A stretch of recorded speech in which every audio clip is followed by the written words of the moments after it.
Ed eccoci qua, amici ed amiche di Una vita da lontano, live ed in podcast, bentornati, puntuali come sempre tutte le settimane. Raffaele Labrozzi qui da un lato dell'Europa insieme agli amici direttamente dall'equipaggio di Luna Rossa, ovvero Francesco Bruni e James P. Thiel.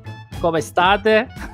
Questa la capiamo in tre, però sì, dopo... Sì. Piero, qual è quello più vecchio che me lo prendo io di questi due? Non lo so. Non lo so, però se me l'avessi detto prima ci avrei pensato su quale dei due avrei voluto essere. Diciamo che ieri, quando Luna Rossa ha vinto, avrei voluto essere più James P. Thiel, perché è stato intervistato. Data il mio notorio egocentrismo, di sicuro avrei voluto essere intervistato in quel momento. Invece un saluto da Emiliano Pilotti che pur di stare al mare in barca, anche se uno deve fare così tutto il giorno, io ci sarei stato, però non togliamo tempo al nostro poco tempo a disposizione e vi presentiamo subito la nostra ospite di quest'oggi. Benvenuta Gaia Dominici, direttamente dal Kenya. Ciao, benvenuta. Ciao a tutti. Allora, io ho sentito un po' di pressione questa settimana per preparare questa puntata, perché la tua storia è meravigliosa, proprio in assoluto. Ho letto semplicemente dei resoconti, poi ne parliamo più approfonditamente del tuo momento di celebrità e di essere al centro dell'attenzione, però c'hai veramente tantissime cose assolute che potrebbero benissimo reggere un'intera puntata soltanto. Però a noi, ovviamente, che siamo Una vita da lontano, ovviamente la cosa che da cui partiamo per queste conversazioni, per conoscere le persone, è l'essere espatriati, vivere in un altro paese, e per qualcuno tu vivi in un altro mondo sostanzialmente in questo momento, perché sei non solo in un altro paese, ma sei un paese lontano nell'immaginario collettivo, e diciamo così è anche coperto da tanti stereotipi, da tanti preconcetti, per cui ti facciamo spiegare a te tutte queste cose, perché io come dico faccio una stupidaggine, per cui intanto, se ti vuoi presentare a modo tuo ai nostri ascoltatori. Allora, io mi chiamo Gaia Dominici, l'hai detto giusto, e l'accento era giusto. Gaia Dominici, ho 28 anni, sono nata in Colombia e sono stata adottata da neonata, da piccolissima, dai miei genitori che sono italiani, quindi sono cresciuta in Italia fino a 19 anni, e a 19 anni sono espatriata, definitivamente direi, perché poi non sono pressoché mai più tornata stabilmente in Italia, e sono andata prima in Australia. Ho fatto un viaggio, diciamo, alla ricerca di me stessa per circa un anno. Ho viaggiato facendo backpacking, sono finita alle Figi, ho fatto un bellissimo viaggio alle Figi, lunghissimo, al fine del quale ho capito che, insomma, diciamo che la ricerca di me stessa era cominciata, ma in quel luogo del mondo era finita. E mi sono iscritta all'università abbastanza inconsapevolmente, nel senso che non credevo di iscrivermi a un corso di fotografia di guerra, ma credevo che fosse qualcosa di più poetico e leggero, perché il nome mi aveva un po' ingannato. Infatti mi sono laureata in un'università inglese in Cornovaglia in Press and Editorial Photography, che è banalmente il nostro fotogiornalismo. Però il nostro corso aveva un taglio molto molto, diciamo, specifico proprio sul war photography,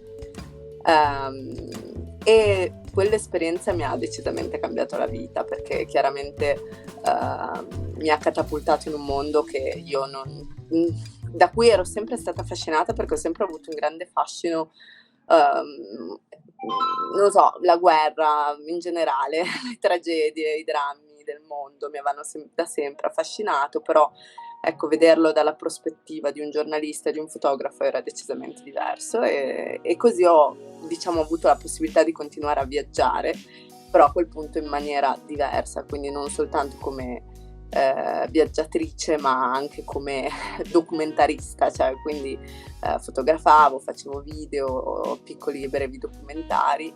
Sono stata in Brasile il primo anno di università, ho fatto un piccolo documentario sul turismo sessuale minorile, e il secondo anno sono capitata per caso in Kenya e anche lì ho lavorato come fotografa per una organizzazione operante a Nairobi, nelle baraccopole, nelle discariche di Nairobi.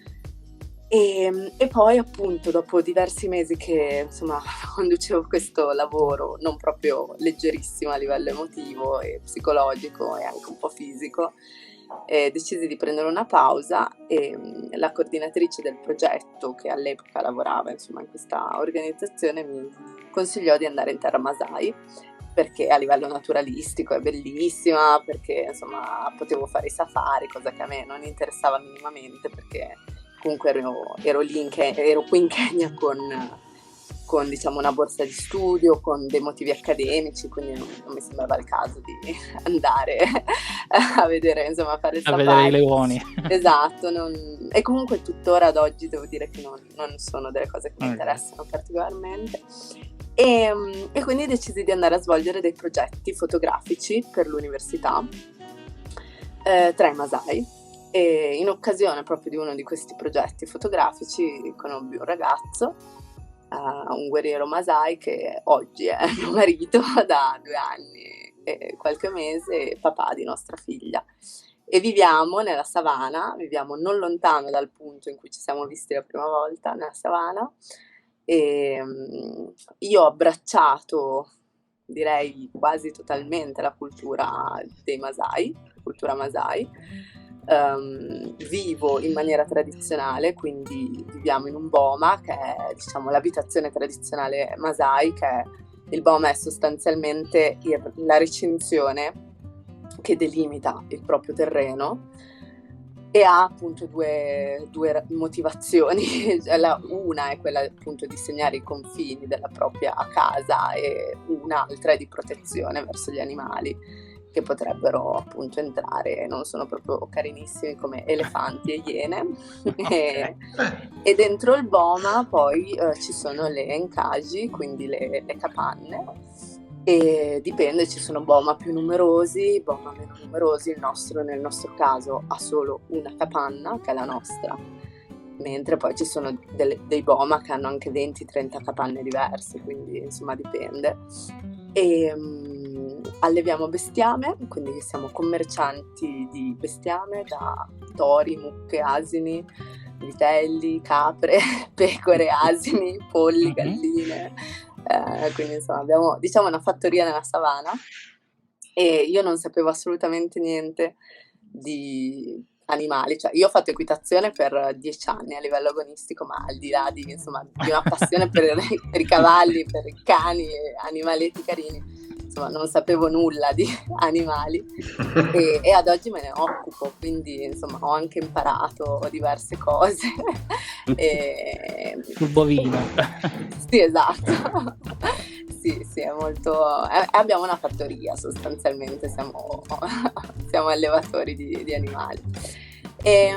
Sì, per ricollegarmi un po' a quello che insomma ha detto Emiliano, vivo in un paese che è sempre molto stereotipato, è sempre molto, diciamo, visto secondo me dal punto di vista sbagliato, anche quando si cerca di farlo vedere dal punto di vista più giusto, più corretto. In realtà anche quello è uno stereotipo, perché si potrebbero dividere in 2 categorie le persone. Ci sono quelli che magari ti dicono ecco, il mondo va avanti e te vai indietro, vai a vivere in Africa, tua figlia chissà come cresce, cioè come se fossimo io e mio marito 2 rimbambiti cioè deficienti, bacati nel cervello, vabbè. E poi invece ci sono quelli che mi santificano, cioè come se io fossi la salvatrice dei poveri bambini Masai, che per fortuna sono stati salvati da Gaia Dominici, no? Ogni tanto mi capita di ricevere dei messaggi su Instagram in cui le persone con grande affetto, io lo riconosco l'affetto nei miei confronti, Però ecco, mi dicono grazie per tutto quello che fai o complimenti per tutto quello che fai. E io a volte rispondo, ma io non faccio nient'altro che vivere la mia vita, cioè io ho semplicemente scelto di vivere in Kenya, ma non sono, scusate, c'è una zanzara enorme. Ecco, questa è una delle cose che non invidio del Kenya, sono le zanzare. Scusate, cioè enorme. Quelle non le allevi, vero? Cioè, c'è proprio questo, ci sono proprio questi stereotipi, no? O sei la ragazzina bianca annoiata dalla sua vita che va in Africa, Africa, perché poi ovviamente la chiamiamo Sì. Africa, senza tenere conto che io vivo in Kenya, che va in Africa a fare la splendida, ma in realtà è una rimbambita deficiente, e poi ci sono quelli che invece mi santificano come se fossi praticamente la salvatrice di tutto il Kenya, di tutto il mondo. Io non sono né l'una né l'altra, non mi ritengo una deficiente e non mi ritengo neanche una santa. Sono una persona semplicemente che ha fatto una scelta di vita diversa, sicuramente, che non tutti farebbero, che non tutti vorrebbero fare. O che non tutti potrebbero fare, perché il percorso della tua vita ti ha portato lì a poterle fare quelle scelte, le hai fatte in quel modo specifico che ti hanno portato lì, e per cui è difficile anche diciamo così, mettersi nei panni di un'altra persona, proprio perché tu non sai tutto quello che gli è successo, tutto quello che ha fatto, tutto quello che vuole o voleva fare, no? E per cui anche, diciamo così, dare dei giudizi tutto sommato, no, positivi o semplici, carini, no, picciosi, così, è anche un modo superficiale di guardare le cose, e purtroppo la superficialità spesso e volentieri ci toglie tantissimo, ci toglie il fatto di capire un po' meglio le persone, di conoscerle, per esempio di guardare un continente enorme, gigantesco, completamente complesso, incomprensibile, senza aiuto, come l'Africa, che ha tantissime differenze, ogni paese è diverso, ogni paese all'interno è diverso, è diviso in più pezzi, e noi lo guardiamo da lontano e spesso e volentieri non facciamo questo poco di fatica, no? Nel cercare di avvicinarci. Vedo i miei due soci qui sotto fare lo sguardo in cui, Emiliano, hai parlato troppo, come al perché stavo riflettendo su una cosa piccola e poi continuiamo la conversazione. Quando Gaia dice, io non è che non sono né una supereroe né una che ci si è trovata per sbaglio, no? Però mettendo tutto a radice quadrata, ovviamente, perché le difficoltà sono diverse, però tutte le persone con cui abbiamo parlato, e anche noi che abbiamo fatto un'esperienza di vita, che viviamo all'estero, e che quando torniamo a casa ci sentiamo dire questa cosa: ma Madonna, ma come hai fatto tu? Che ci voglia il coraggio ad andare, che cosa hai fatto, no? E per noi, diciamo sempre, no, ci siamo trovati lì, ci è piaciuta, siamo rimasti, e poi dopo ovviamente abbiamo sviluppato delle capacità diverse rispetto agli altri, ma non è che uno, quindi capisco ovviamente, mettendo tutto a radice quadrata, però il fatto di dire vabbè, io ci sono trovata lì, è stata una roba così, no, adesso ma sono molto d'accordo con te, nel senso che capisco perfettamente quello che vuoi dire, perché cioè io, diciamo, ingenuamente non percepisco nella mia scelta qualcosa di assurdo, perché l'ho scelto io e lo vivo io, quindi non so come dire. Infatti ogni tanto mia mamma mi riprende perché dice: tu parti dal presupposto che, cioè, dai per scontato che anche per le altre persone sia una scelta normale, tanto normale quanto tu l'hai vissuta, no? Spontaneamente. E mia mamma stessa mi dice: ricordati che non è per tutti così, perché è vero, tu la fai sembrare una cosa semplice, ma non tutti farebbero e vorrebbero fare una scelta di questo tipo. E invece io a volte pecco un po' di mancanza di mi verrebbe da dire di empatia verso gli altri, quindi a volte mi capita anche di arrabbiarmi quando ricevo determinate domande, soprattutto sui social, perché mi cascano un po' le braccia, no? Cioè mi viene da dire, ma come fai a chiedermi una cosa del genere, no? Cioè una delle domande più frequenti è, ma perché non porti, tra l'altro, perché non porti tuo marito e tua figlia in Italia? Come se, vabbè, fossero tipo dei bagagli che io porto in Italia, cioè tipo, Toiai, cioè, alzati, andiamo in Italia perché io mi sono rotta di stare in Italia. Cioè, come se anche l'entità di Intoiai non avesse la stessa rilevanza che ha la mia, no? Perché è chiaro che anche sui social, e credo che Emiliano sarà molto interessato sulla parte social, da quello che ho capito, però anche sui social è chiaro che io sono quella più esposta, sono quella che scrive, sono quella che si fa vedere, e quindi è normale che magari si percepisca dietro Sianchichi di più la mia presenza, e comunque io mi rivolgo, scrivo in italiano, quindi mi rivolgo a un pubblico prettamente italiano, credo al 94% siano solo persone italiane quelle che ci seguono, però spesso la figura di Intoiai viene completamente passata in secondo piano, cioè è come se quasi lui non esistesse in questa storia, e invece comunque è chiaro che nella mia storia di vita lui è poi arrivato alla fine, se vogliamo, cioè prima c'è stato tantissimo altro in cui lui non c'era, però a volte secondo me quando si parla della mia vita nella savana si prende un po' tanto solo in considerazione il mio punto di vista e non il punto di vista di entrambi o di Intoiai, ecco, a beneficio di chi ci guarda adesso su YouTube e su Twitch, ma non di chi ci ascolta sul podcast, sto cercando di far vedere un po' delle foto che Gaia sul suo profilo Instagram, che è @Sianchichi, l'ho detto bene? Sianchichi, sì. Sì. E che insomma in cui trovate un sacco di foto veramente belle che raccontano un po' di cose della vita di Gaia. Le foto sono veramente belle, hanno dei colori meravigliosi. Adesso si vede la mano dalla fotografo. Grazie, mi fa piacere. Piero. E poi sì, Piero, se volevi intervenire o vado? No, in realtà stavo altamente ascoltando. Mentre ascoltavo pensavo in effetti, come avevo letto tempo fa, che una statistica che mi ha abbastanza sconvolto, nel senso che non riguarda solo l'Italia, ma riguarda in generale l'Europa, nonostante il fatto che anche noi dal nostro punto di vista continuiamo a ritenerla, come dire, quasi una nazione unica, oltre l'80% della popolazione residente in Europa con cittadinanza dell'Unione Europea vive una vita entro i 25 chilometri dal punto dove è nato.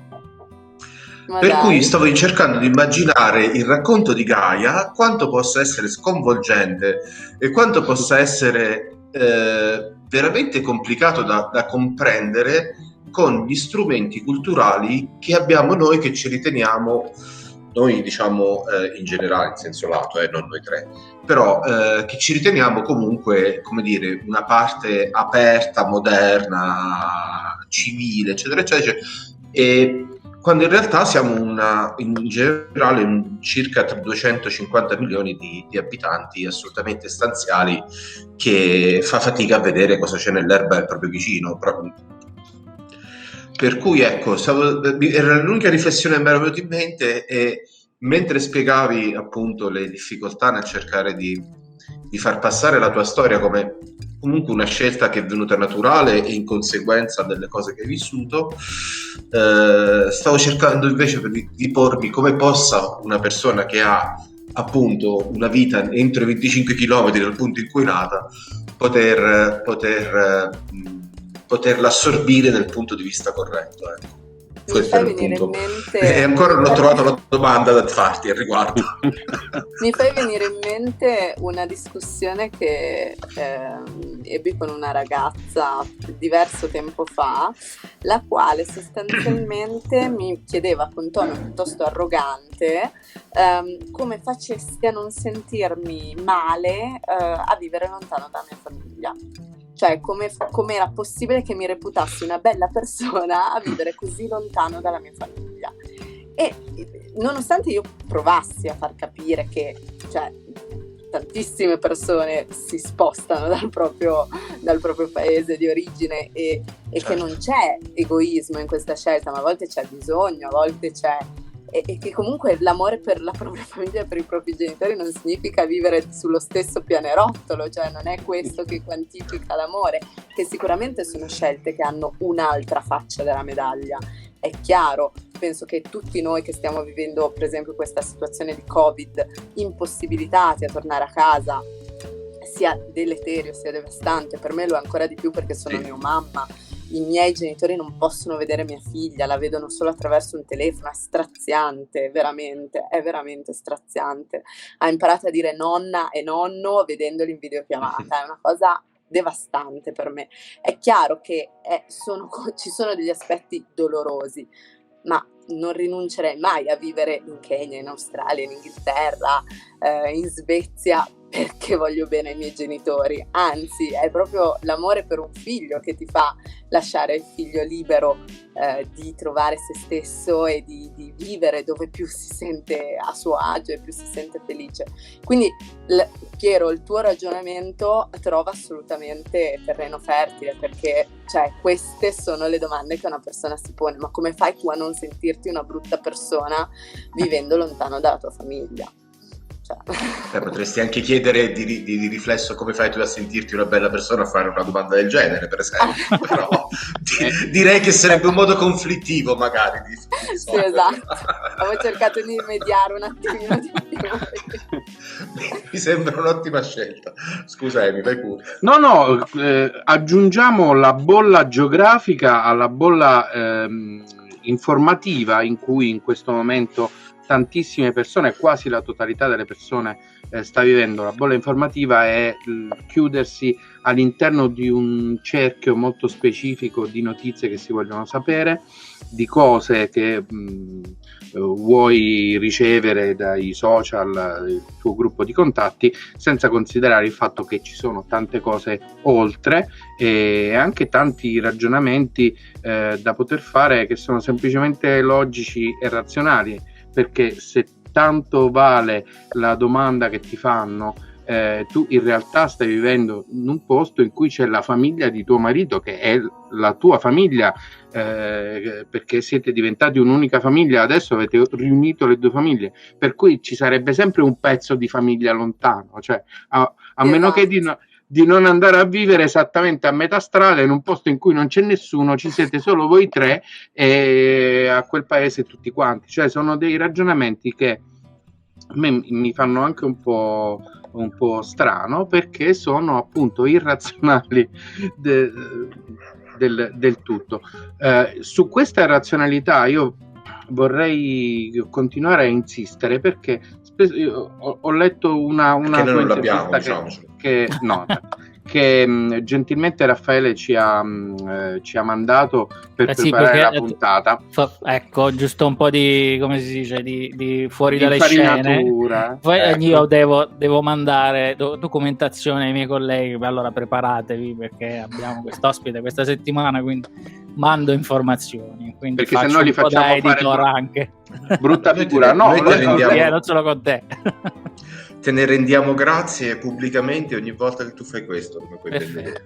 Allora, Emiliano si è documentato. No, quindi leggendo questa intervista, una cosa che ho notato, diciamo così, il mettere la tua storia e raccontare la tua storia, anche le tue dichiarazioni in un modo, diciamo, addomesticato, in un modo acchittato, un modo semplice da capire, la battuta su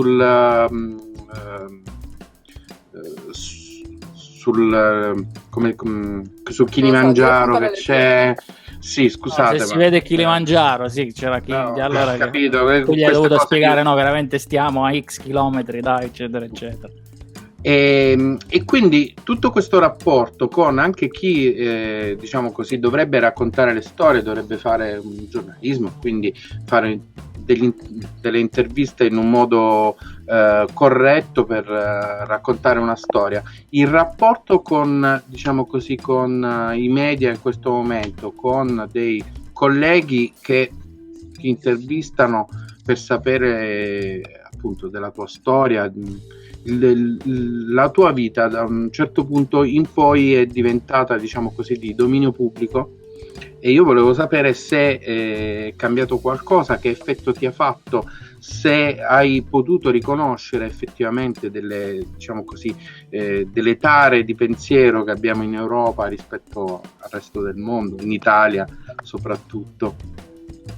Allora, intanto credo che sia bene spiegare che rapporto ho io con, diciamo, l'esposizione, che bene o male è arrivata poi, insomma, abbastanza velocemente.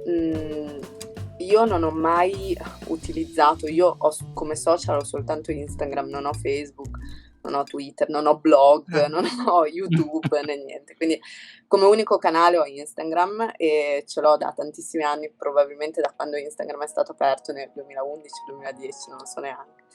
E credo che sia il social perfetto per un fotogiornalista perché puoi pubblicare le tue foto e scrivere dei pensieri medio-lunghi come caption alle foto. Quindi per me, che amo scrivere, amo mettere nero su bianco i miei pensieri, i miei racconti, le mie esperienze, e poter collegare a questi pensieri un'immagine, chiaramente è la cosa perfetta, cioè il connubio che insomma non riuscirei a trovare in nessun'altra piattaforma. Chiaramente la mia storia attrae diverse persone, c'è chi è attratto da me, nel senso da quello che rappresento, cioè una ragazza giovane, avventurosa, che racconta se stessa in una maniera piuttosto cruda, perché comunque ci sono diversi post in cui io racconto cose molto intime della mia vita e molto dolorose, in cui molto spesso le persone si ritrovano in qualche modo, perché è più facile trovarsi nella sofferenza che nella felicità. Ecco, è la sofferenza spesso che lega le persone. Io sul nostro canale Instagram, Siankiki, parlo di tanti aspetti della mia vita, dal trauma dell'adozione, quindi dell'abbandono, alla ricerca di identità, di origini, che mi ha permesso di essere sempre così libera, sempre così in movimento, al viaggio, all'incontro tra due culture diverse, non per forza i Masai, ma anche solo, non so, cioè qualsiasi incontro di culture che io abbia vissuto nella mia vita, e la malattia, perché io sono affetta appunto da una malattia cronico-degenerativa, quindi insomma è un'altra fetta importante che cerco di trattare.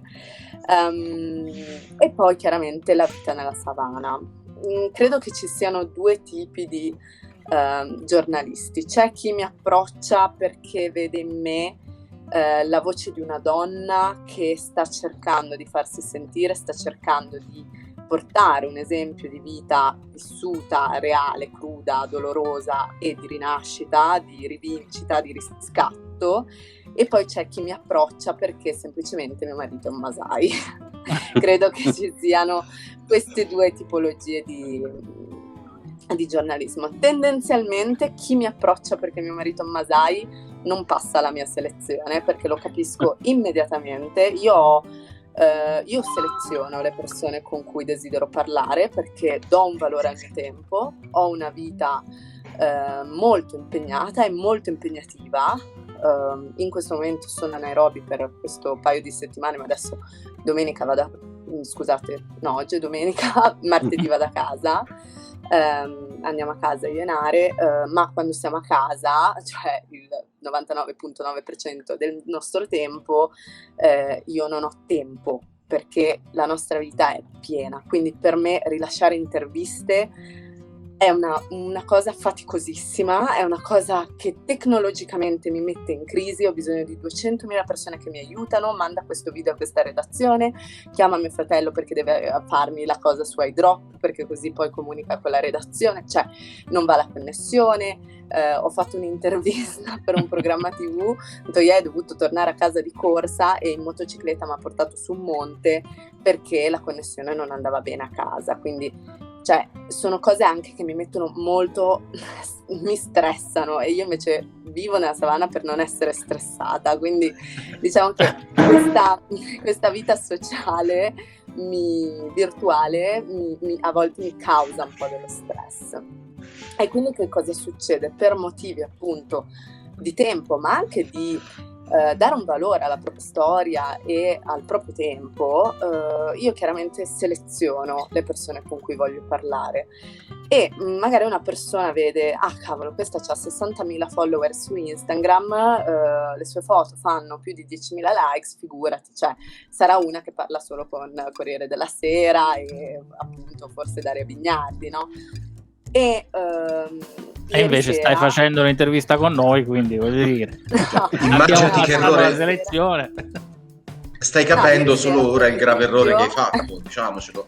No, ieri sera per esempio fino a 00:30 sono stata su Skype con un insegnante di scuola media di una scuola calabrese che insegna a questi ragazzi che hanno diverse difficoltà familiari, sociali, e, insomma situazioni veramente critiche, veramente che poi appunto guardiamo al Kenya e ti sembra di vivere nella preistoria, poi senti queste storie e dici ok, sì, forse c'è qualcosa che anche noi non sappiamo, sì, del paese in cui viviamo. Sì. E questa insegnante mi ha contattato appunto spiegandomi la situazione molto particolare della sua classe, spiegandomi le difficoltà di questi ragazzi nel vivere la loro vita, nell'aprirsi, nello studiare, nell'andare a scuola, e chiedendomi se avrei insomma trovato un piccolo spazio per registrare un video per loro raccontando la mia storia. Voglio dire, nessuno vedrà questo video tranne i ragazzi di questa terza media in un paesino dimenticato dal Signore in Calabria. Eppure io con la loro insegnante sono stata 2 ore fino credo a mezzanotte e mezza a parlare, a raccontare la mia storia. Oggi le ho proposto di proseguire questo progetto facendo delle altre attività con questi ragazzi. E lei era incredula, cioè tipo lei era, cioè non posso credere che tu ci stia dedicando tutto questo tempo, e credo che sia questo il fulcro di tutto, cioè io non rilascio, che poi odio questo termine, rilasciare interviste, io non sono nessuno, cioè io non dedico il mio tempo perché ho bisogno o voglio un tornaconto, non è questo che mi interessa, a me interessa veramente poter usare la mia storia che mi ha fatto soffrire le pene dell'inferno molto spesso per portare l'esempio che veramente poi finisce questa sofferenza, veramente se ci credi puoi riscrivere la tua storia. L'ho scritto una volta in un post, cioè una volta ho scritto un post dove dicevo che da bambina io leggevo tantissimo e mi sarebbe piaciuto leggere una storia come la mia, perché mi avrebbe dato speranza, no? Mi avrebbe fatto capire che insomma poi a un certo punto il lieto fine arriva se lo cerchi, se combatti per ottenerlo. E quindi solitamente non rilascio interviste in cui non credo. Un'altra cosa particolare che succede è che con tutti i giornalisti con cui io ho rilasciato un'intervista è rimasto un rapporto.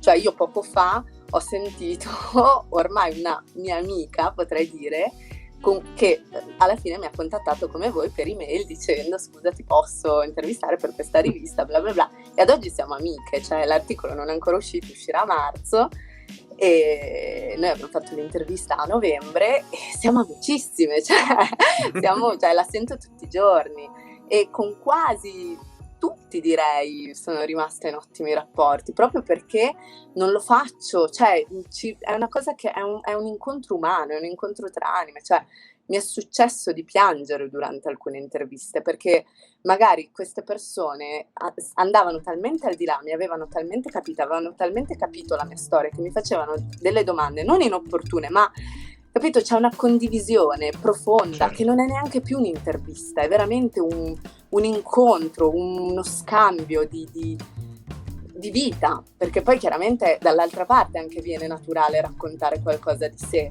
quindi diventa proprio uno scambio. Ecco perché non mi piace chiamarle interviste, sono più incontri umani tra persone, e ecco, lo faccio per questo motivo, non lo faccio per altro. Quindi mi è successo di rifiutare interviste da giornali e riviste grosse, perché non ritenevo che avessero l'approccio che insomma io vorrei che ci fosse. E ho sempre detto che io ho grande rispetto per la mia storia, per il mio matrimonio, quindi non desidero che venga diciamo trasformato in un qualcosa che non è, cioè. Infatti io odio quando scrivono tipo Gaia sposata con un Masai, cioè terribile, cioè come se scrivessero Toya è sposato con una colombiana, cioè, cosa vuol dire? Cioè, ma non lo scriveremmo mai, però dire che sono sposata con un Masai fa la notizia. E questo è terribile, perché comunque è razzismo anche questo. Sì, purtroppo c'è ancora, è una ingegnera della NASA che ha lavorato moltissimo nell'ultimo progetto dell'allunaggio del rover su Marte recentemente, da un giornale italiano molto importante, che non citiamo, è stata definita come dalla terra dei narcos la colombiana che ha fatto atterrare il rover. Quindi diciamo così che abbiamo ancora dei problemi, soprattutto nella descrizione, nelle categorie. Sì. Però vi porto l'esempio inverso, cioè che cosa sta succedendo di recente? Sta succedendo che anche i media kenyoti si stanno iniziando a interessare alla mia storia. Ok, quindi sta succedendo che non solo in Italia si parla, vabbè, insomma, dei giornali tanto mi dedicano uno spazio, ma sta succedendo anche in Kenya. E tra l'altro è stato scritto un articolo da una rivista di entertainment, un po' all'inglese, quelle riviste serie, però un po' anche tabloid, insomma, ecco, un po' bravo, mail o Mirror, eccetera, eccetera. Esatto, mi hai capito perfettamente. Ecco, hanno scritto un articolo su di me lunghissimo, cioè bello grosso, senza contattarmi, cioè mi hanno preso tipo personaggio pubblico probabilmente.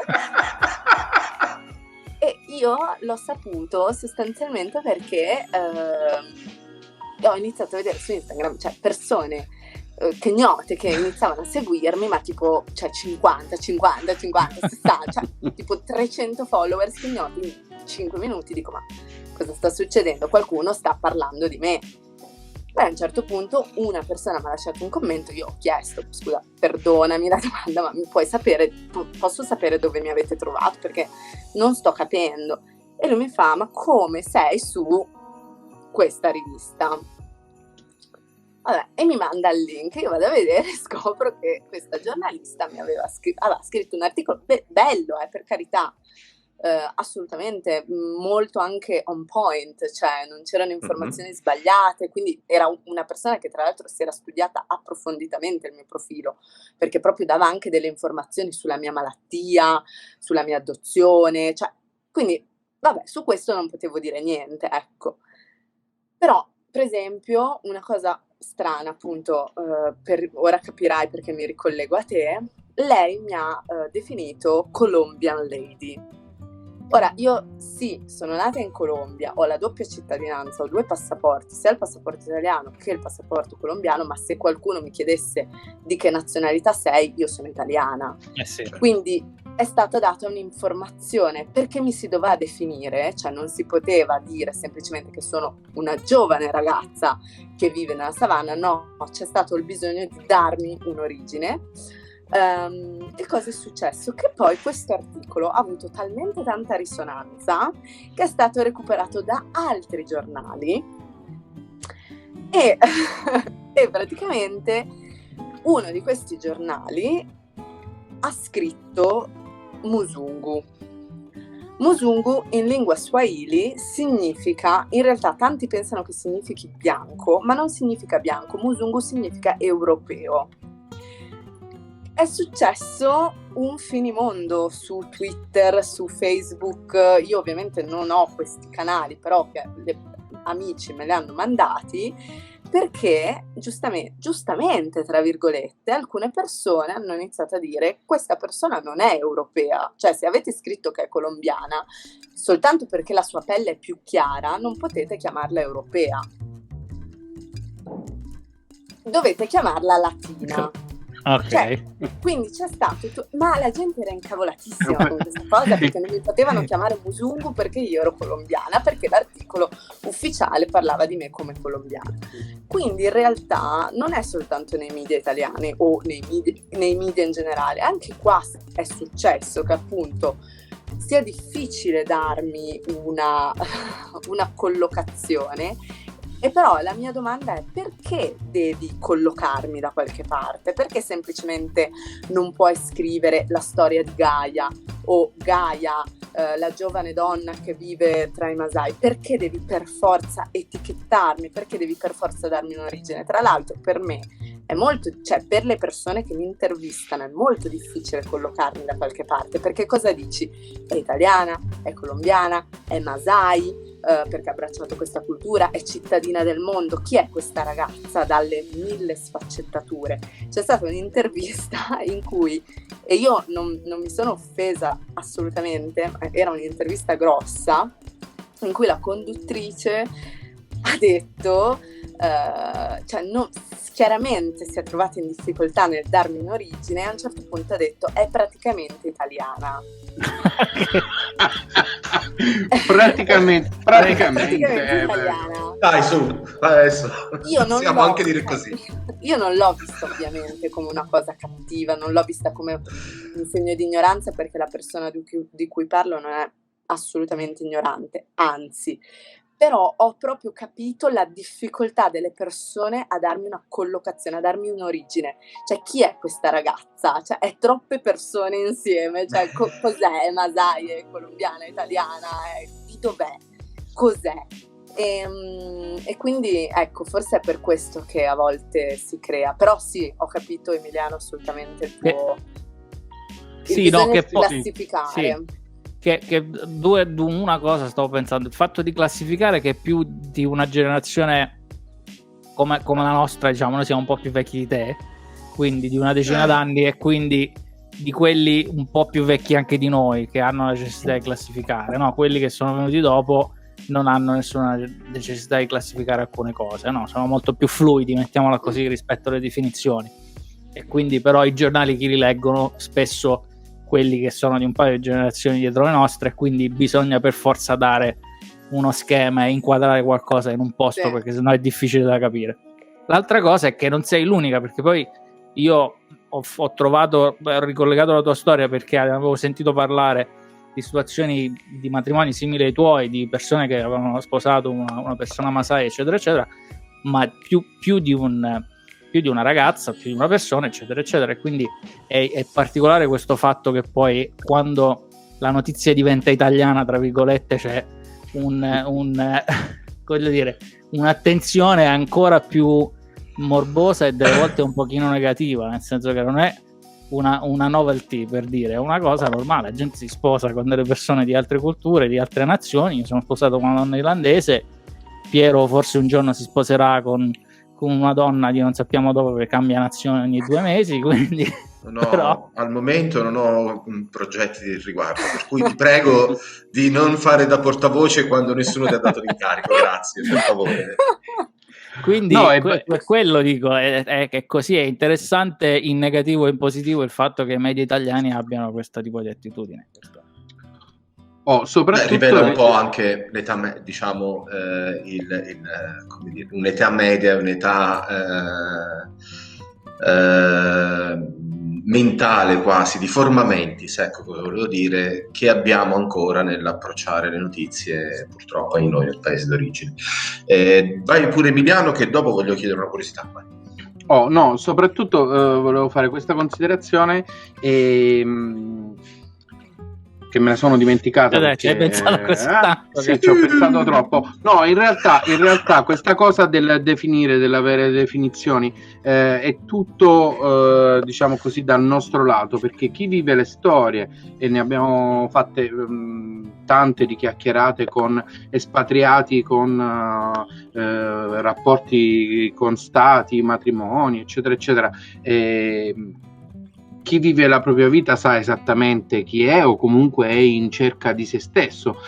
Magari se tu gli fai delle domande precise diceva ancora non l'ho scoperto, ancora non so chi sono, non so se sono italiano, sono di qua o sono di là. Una domanda semplice, utile, diciamo così, al nostro punto di vista e proseguo della trasmissione, è quello di chiederti, Gaia, se noi ti chiediamo casa tua dov'è, tu ovviamente ci risponderai. Ma casa mia credo che non sia un luogo, perché non penso che sia l'Italia, non penso che sia la Colombia, non penso che sia nemmeno il Kenya probabilmente. Casa mia, per esempio, da quando è nata mia figlia, perché è il primo e unico collegamento che io ho con le mie origini, insomma, condividiamo lo stesso DNA ed è la prima volta che insomma io conosco qualcuno con cui condivido il mio patrimonio genetico, e ad oggi credo che ti risponderei che la mia casa è mia figlia, perché è colei in cui io ho ritrovato un'enorme, importantissima parte di me. Che è una risposta bellissima, semplicissima, che taglia tutte le questioni sostanzialmente, perché ognuno vive appunto a modo suo, ognuno vive la propria storia, e se proprio uno ti deve definire, ti può definire come madre di tua figlia. Questa è una cosa certa, assoluta, indiscutibile, su cui possiamo lo dicevano anche i latini, noi che abbiamo studiato al liceo classico, non tu, ma noi altri che abbiamo fatto il classico. Cala, non sapevo che riusciva questa cosa. No, ok, quindi no, detto questo, perché la domanda su dov'è casa tua? Perché rispetto agli espatriati è un momento in cui c'è uno stacco, magari uno stacco netto oppure uno stacco sfumato, però il realizzare che non si pensa più a casa come all'Italia, alla casa dei genitori, eccetera, è un momento di realizzazione. Quando posto che adesso quindi casa tua è dove la tua famiglia, dove siete voi tre, no? E quando hai realizzato che effettivamente stare in giro per il mondo, non startene a casa in Italia con i tuoi genitori, era la tua vita, che quella era la tua strada, è avvenuto un click oppure ci sei arrivata così gradualmente, naturalmente? Ma per come sono fatta caratterialmente, poche cose avvengono gradualmente nella mia vita, diciamo che Black or white, ok. Quindi. Il prossimo podcast potete farlo con mio papà e chiedere com'è essere il padre di Gaia Sianchiti e una seduta psicoterapeutica.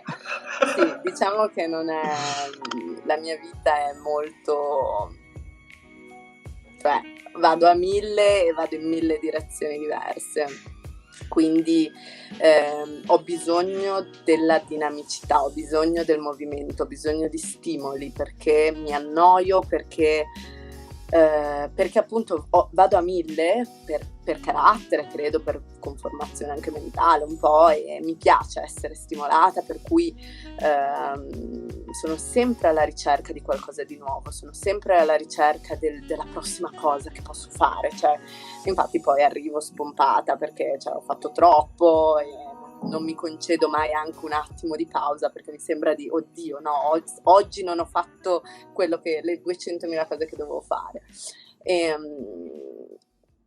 Credo per la mia storia personale il non essere radicata in una cultura, in un luogo geografico, mi ha sempre portato a essere in movimento anche fisico. Ho sempre viaggiato tantissimo, ho sempre desiderato viaggiare tantissimo. Poi, appunto, finita la maturità classica, sono partita e a quel punto ero sola nel mondo, cioè ero libera di essere, fare, dire, pensare, provare, sperimentare quello che volevo. Questo annullamento di tutto quello che mi era familiare, questo allontanamento anche un po' dalla bambagia di casa, del posto in cui comunque ero cresciuta, in cui mi sentivo sicura, è stato il click, cioè è stato dire ok, io voglio continuare a scoprire cosa c'è, perché ho capito che c'era tantissimo che io non conoscevo, che istintivamente volevo conoscere ma non ero sicura che ci fosse. E quindi credo che il mio click sia stato a pochi mesi dalla partenza per l'Australia, quando ho avuto la possibilità di confrontarmi con persone da tantissimi paesi diversi, di età diverse. Ho conosciuto una delle storie che mi ha toccato di più, era questo signore cinquantenne, sessantenne, che viveva nel suo van con il suo cane, ma tipo da 20 anni, 25 anni che lui viveva in questo van e girava per l'Australia. Lui era australiano, girava per l'Australia surfando e vivendo praticamente di nulla. E cioè io avevo 19 anni all'epoca, ok? Immaginavo una vita diversa. Io ho sempre sentito che ero destinata a qualcosa di diverso, perché sono sempre stata la diversa in un certo senso. Però ecco, sentire storie come queste di una persona che ha 60 anni, 50 anni, vive in un van e da 20 anni e vive per fare surf ed è felice, cioè, mi ha fatto dire, cazzo, allora io posso fare quello che voglio, cioè allora è possibile fare quello che si vuole nella vita. Sì. Cioè, e quindi questo cambio di prospettiva mi ha fatto dire, cioè, io non torno mai più in Italia, cioè io devo continuare a capire qual è la cosa assurda che voglio fare nella mia vita. E quindi poi ci ho messo un po' di tempo, però ce l'ho fatta a trovarla. Mi riallaccio al volo, per favore, perché a questo punto la curiosità che avevo prima della domanda di Emiliano mi è cresciuta, nel senso che prima in un passaggio hai detto giustamente vivo nella savana per non stressarmi, che se tu lo vedi in sé per sé è una frase piuttosto semplice e anche autoconclusiva. Se tu lo vedi con gli occhi di appunto qualcuno che invece è rimasto nei famosi 25 km vicino casa, è il ribaltamento del mondo. Come sei arrivata a pensare vivo nella savana per non stressarmi? Cioè, come si costruisce quell'angolo in cui un luogo che diciamo nell'immaginario comune e anche un po' magari standardizzato è un luogo comunque sconfinato, ostile, lontano, anche complicato a cui relazionarsi, come un luogo dove no, lì non mi stresso. No, ma lo è, cioè nel senso mia mamma ogni tanto me lo dice, io non so come fai, cioè io sarei già sclerata, perché comunque cioè poi c'è una fetta di vita che è la vita poi vera, reale, quotidiana. Sì. Ovviamente io non sto al telefono a registrare le storie H24, però ecco, forse probabilmente un giorno dovrei farlo per far vedere che comunque quello che si mostra sui social è vero, è veritiero, è genuino, almeno io cerco di filtrarlo il meno possibile, però non è tutto. Cioè, certo. C'è la mattina in cui mi sveglio e mi rendo conto che qualcuno il giorno prima ha tocchignato il pannello solare, si è staccato il cavo e il pannello solare è spento. Ci metterà 3.000 ore a caricarsi, saremo senza energia, ho il telefono scarico, non ho il power bank, non ho da caricare, magari devo fare delle telefonate e cose così. Oppure ti svegli, non c'è l'acqua, non si trova la persona che ci porta l'acqua perché chissà dov'è, oppure ha piovuto, c'è fango, quindi non possiamo avere l'acqua perché i motorini non passano, oppure il tipo che apre l'acqua ha deciso che quel giorno non la apre e quindi se n'è andato chissà dove con le chiavi. Oppure qualsiasi cosa, cioè io a volte ho delle mattine in cui mi sveglio e cioè mi capitano 3-4 cose stupide che non vanno insieme e boom, la giornata è finita, cioè Certo. è stressante perché poi appunto poi da noi non va il campo, a parte in 2 posti, quindi parlare magari con Toyai che è già uscito prima di casa per dirgli guarda che che vammi a prendere il power bank in città perché siamo senza pannello solare, non ti senti, ti devi chiamare 300 volte, ti finisce il credito, devi richiamare, non c'è il campo, ti devi spostare, tua figlia piange, i guerrieri fanno casino, cioè non è una vita diciamo tranquilla. No, scusa, il passaggio dei guerrieri che fanno casino fa sempre un bel effetto, scusa. Sì, cioè per dire, non so come dire, c'era un giorno che stavo cercando di registrare delle storie di Instagram perché approfittavo che mia suocera si era portata via mia figlia per portarla a giocare. Ho detto, vabbè, mentre aspetto che mi portino l'acqua registro 2 storie e poi le pubblico casomai più tardi. No, non potevo perché non so i guerrieri cosa stavano facendo e poi c'era l'asino che ragliava, che cercava di montare l'asina, il guerriero che ti lanciava i bastoni per farlo smettere, cioè i galli che urlano, fanno tutto in 2 secondi che li vorrei uccidere. No, non è una vita tranquilla per niente, cioè, proprio vogliamo dire, è una vita stressante, proprio stressante da morire, cioè, perché comunque è tutto più complicato, è tutto che richiede più tempo, non hai la paraffina, non accendi il fuoco, non accendi il fuoco vuol dire che non cucini, vuol dire che non ti lavi, vuol dire che non fai un sacco di cose, quindi insomma è tutto complesso, però che cosa vuol dire vivo nella savana per non stressarmi? È comunque un luogo isolato, non ci sono rumori di macchine, non ci sono tante persone, non c'è i tempi sono molto più lunghi, molto più allungati, anche vivere a contatto con la natura mi sono resa conto che ti dà comunque una serenità, cioè io adesso sono anaerobi, sono stanca anche perché sono stanca di vivere in 4 mura, perché ho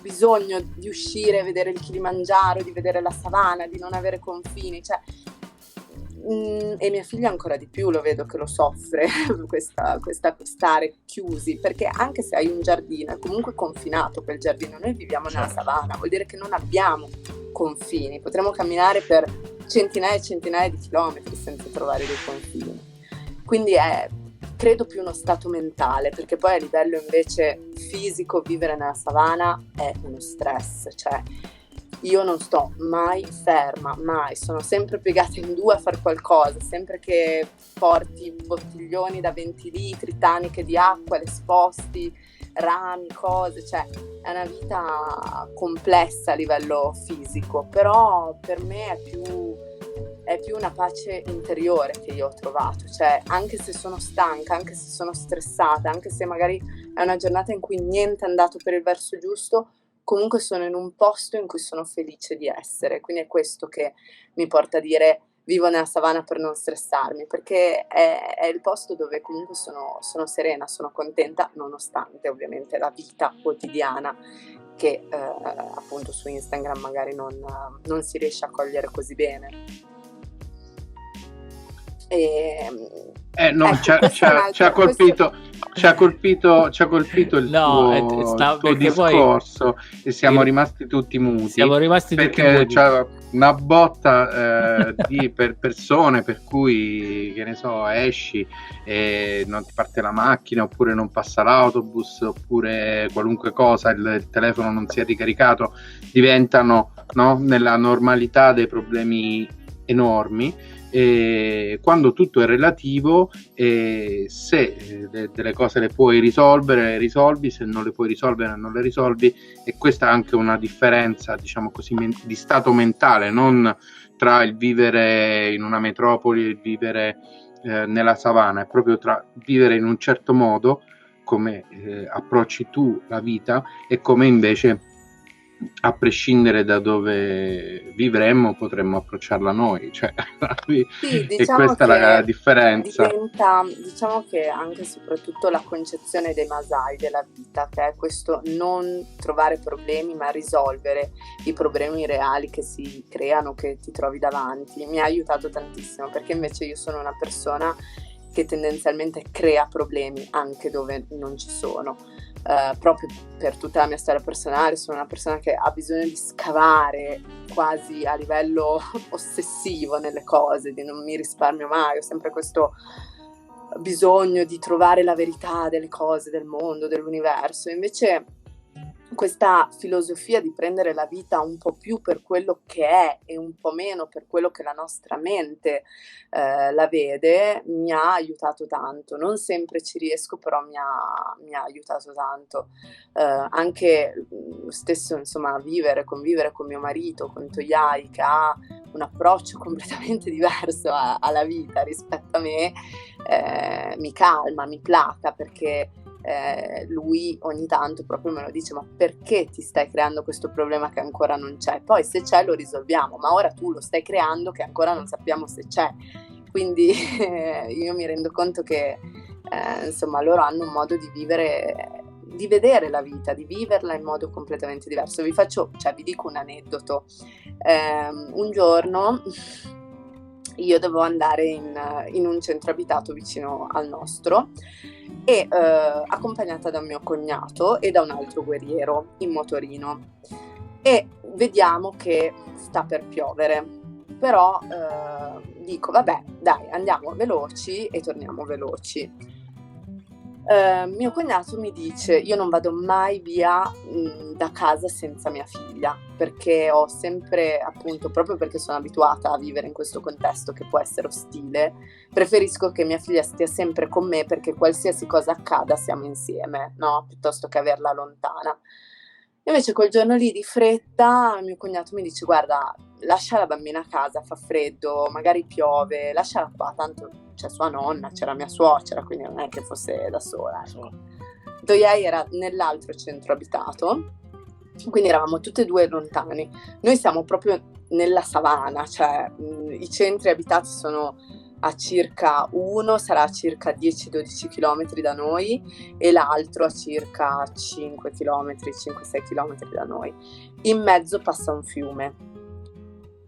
Il tempo che noi siamo arrivati nel centro abitato ha iniziato a diluviare in un modo che, cioè, allucinante, cioè non aveva piovuto così per mesi, ha piovuto tutto quel pomeriggio lì, al punto che il fiume è sostanzialmente esondato. Poi lì è tutto fango, perché è tutta terra, cioè anche sì. Nei centri abitati non è che c'è l'asfalto, è tutta terra. Le linee dei telefoni prendevano malissimo, quindi io non riuscivo a parlare con mia suocera, con le mie cognate, insomma il tempo passava, perché poi nella savana tramonta presto il sole, per cui alle 6 praticamente è quasi buio. Insomma, io per fortuna ero con questo mio cognato e con questo altro guerriero, inizio a parlare con Toyai. Lui avrebbe avuto diciamo molta più strada da fare di me, io ero nel centro abitato più vicino a casa nostra, e a un certo punto mi dicono: guarda che non credo che riusciremo a tornare a casa stanotte.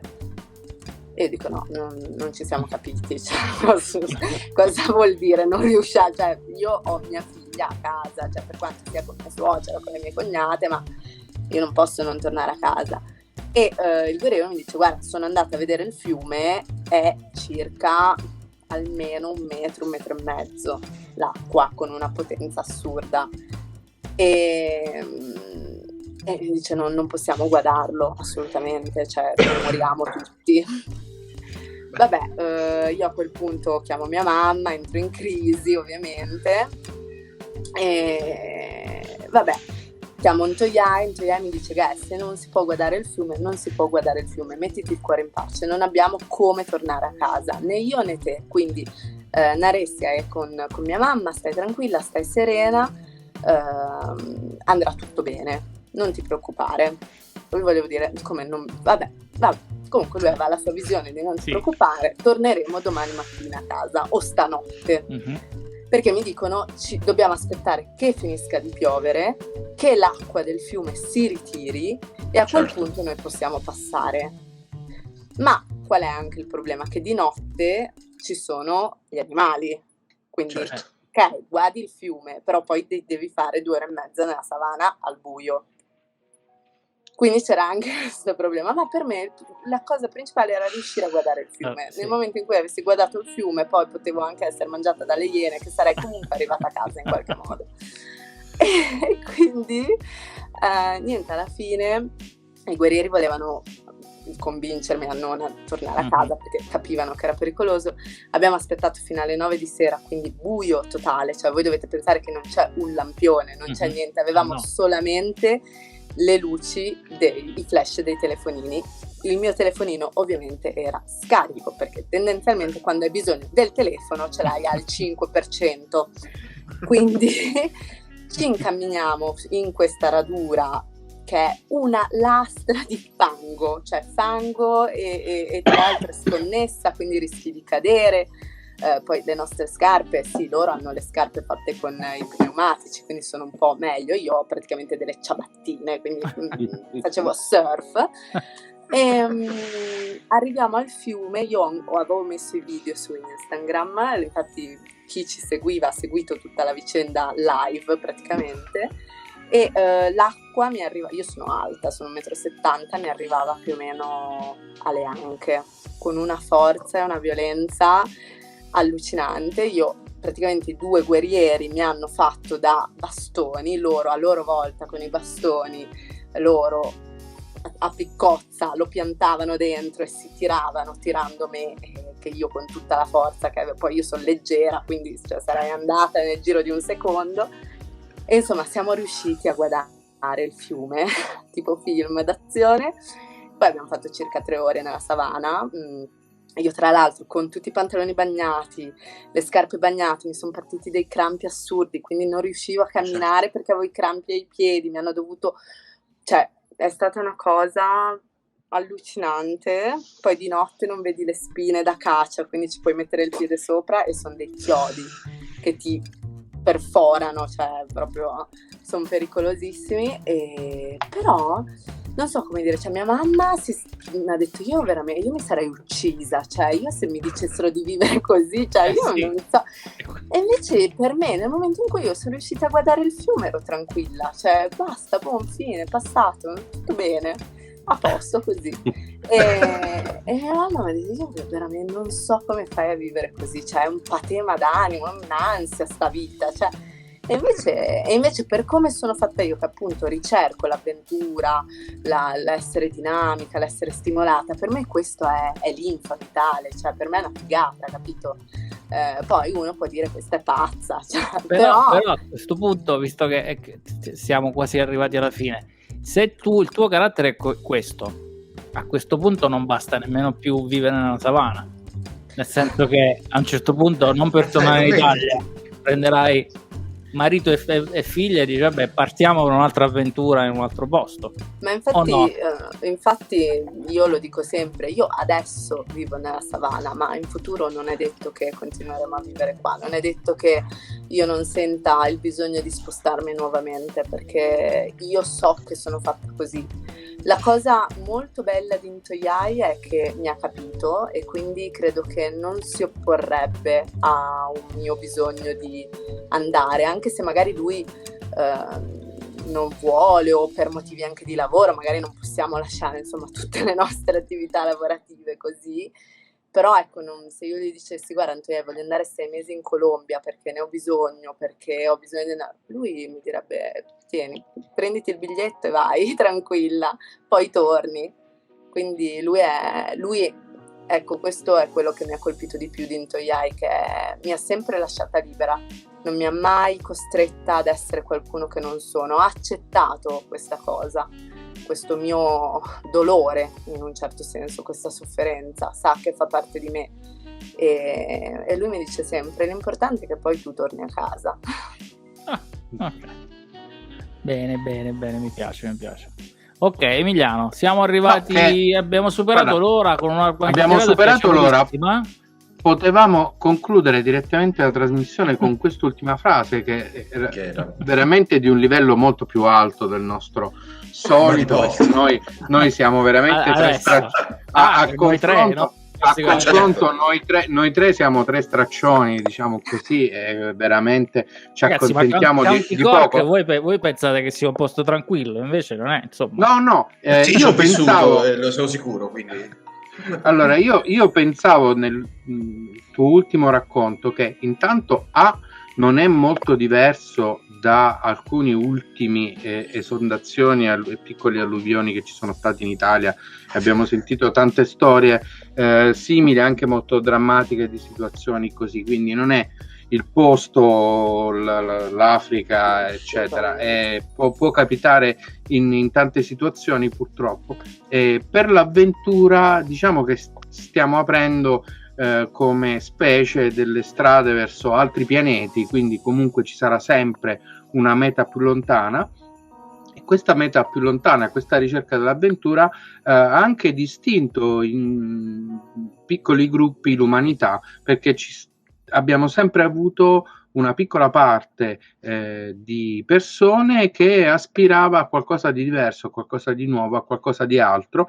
Quindi secondo me è una necessità evolutiva che noi abbiamo, che qualcuno deve essere così. Nel nostro caso ti abbiamo incontrato, ci sei tu, fa piacere saperlo, perché le cose non sono sempre come uno se le immagina, non sono sempre come uno se le aspetta, e ci sono delle belle sorprese, si conoscono storie nuove, persone nuove, ed è stato un piacere assoluto averti con noi per un racconto tutto sommato normale di una vita di una persona che ha fatto il suo percorso e si è ritrovata molto lontano da dove aveva cominciato. Speriamo che abbia arricchito i nostri ascoltatori come ha arricchito noi tre, perché io ci conosco, insomma, noi appunto prendiamo tutto quello che possiamo sempre. Lascio le conclusioni tecniche ai colleghi, ringraziandoti in anticipo per essere stata con noi. Questa era la nostra 39esima puntata, la 7ª della seconda stagione, per cui ringraziandoti nuovamente lascio a Raffaele e Piero per le conclusioni tecniche e poi ci salutiamo per bene. Ok, perfetto. Allora, come sempre, l'appuntamento per i nostri ascoltatori per la prossima storia è domenica prossima, il 28, presumibilmente tra domenica e lunedì, come sempre. Noi non lo sappiamo mai quando sarà il promo, e invece l'appuntamento, quello istituzionale standard, è giovedì prossimo, il 4 marzo alle ore 18:30 GMT o 19:30 del Sud Europa, 20:30 per chi viene dal medio est Europa, diciamo così. Se invece volete anche voi affrontare una vita un pochino meno stressante, però è un'area diversa dalla savana, ovvero se risiedete a Tyumen in Russia, una delle città principali della Siberia, e siete andati lì per fare dei campi basta connettervi alle 11:30 di sera e noi saremo lì. Allora, io proprio alla fine, perché non abbiamo avuto tempo, ma siccome è piaciuto tantissimo a mia moglie, quindi lo voglio dire, c'è lo store online di Gaia che si chiama Pamoja Shop, lo dico bene, comunque l'ho messo anche qui, poi metteremo tutte le indicazioni, ed è mi sembra anche quella un'iniziativa molto molto interessante, perché praticamente